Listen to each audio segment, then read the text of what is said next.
ನಂತರ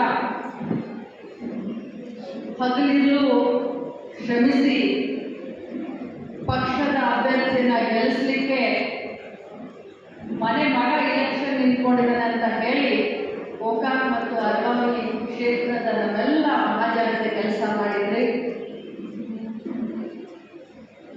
ರಾಜಕಾರಣದಲ್ಲಿ ಎಲೆಕ್ಷನ್ನಲ್ಲಿ ಸೋಲು ಗೆಲುವು ಇವು ಸಹಜ ಪ್ರಕ್ರಿಯೆ.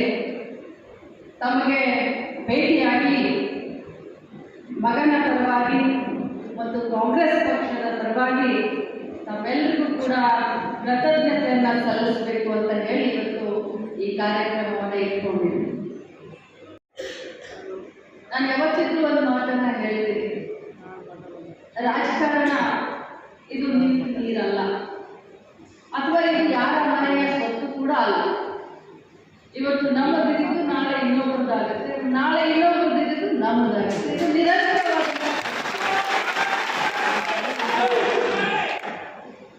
ರಾಜಕಾರಣದಲ್ಲಿ ಬಿದ್ದಾಗ ಸೊರಗೋದು, ಗೆದ್ದಾಗ ಸೊಕ್ಕೋದು ಇದು ನಮ್ಮ ಜಾಯಮಾನ ಅಲ್ಲ.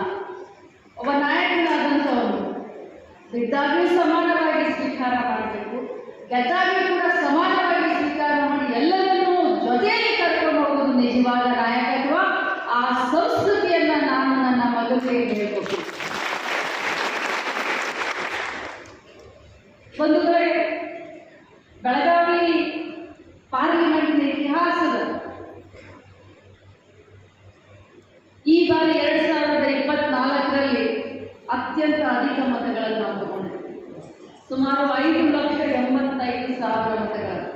ಸೋಲಾಗಿರಬಹುದು, ಆ ಸೋಲನ್ನು ಕೂಡ ನಾವು ಬಹಳಷ್ಟು ವಿನಯಪೂರ್ವಕವಾಗಿ ನಾವು ಒಪ್ಕೊಂಡಿದ್ದೀವಿ. ಆದರೆ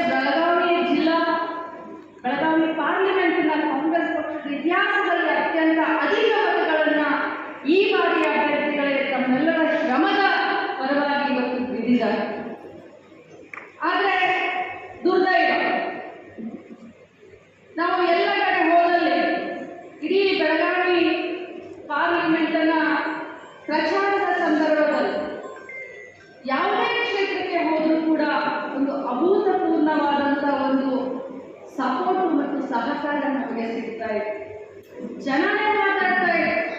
ನಾವು ಮಾತಾಡೋಕ್ಕಿಂತ ಒಂದು ಗೋಕಾಕ್ ಜನ, ಅರವಳ್ಳಿ ಕ್ಷೇತ್ರದ ಜನ ತಾವೇ ಮಾತಾಡ್ತಾ ಇದೆ. ನಮಗೆ ಆ ಅಭ್ಯರ್ಥಿ ಏನು ಸಂಬಂಧ?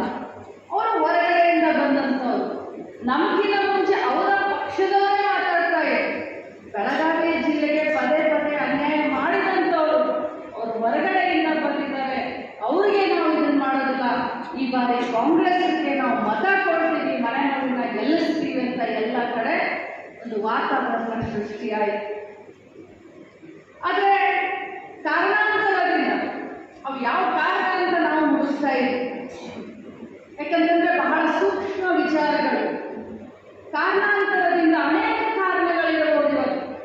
ಇವತ್ತು ಏನು ನೇಹಾ ಹಿರೇಮಠ್ ಅನ್ನುವಂಥ ನಮ್ಮ ಸಹೋದರಿ, ಅವಳ ಒಂದು ಹತ್ಯೆ ಕಾರಣ ಆಗಿರಬಹುದು, ಮೋದಿ ಕಾರಣ ಆಗಿರಬಹುದು, ಅಥವಾ ಇನ್ನೂ ಏನೇನೋ ಅನೇಕ ಕಾರಣಗಳಿರ್ತಾವೆ.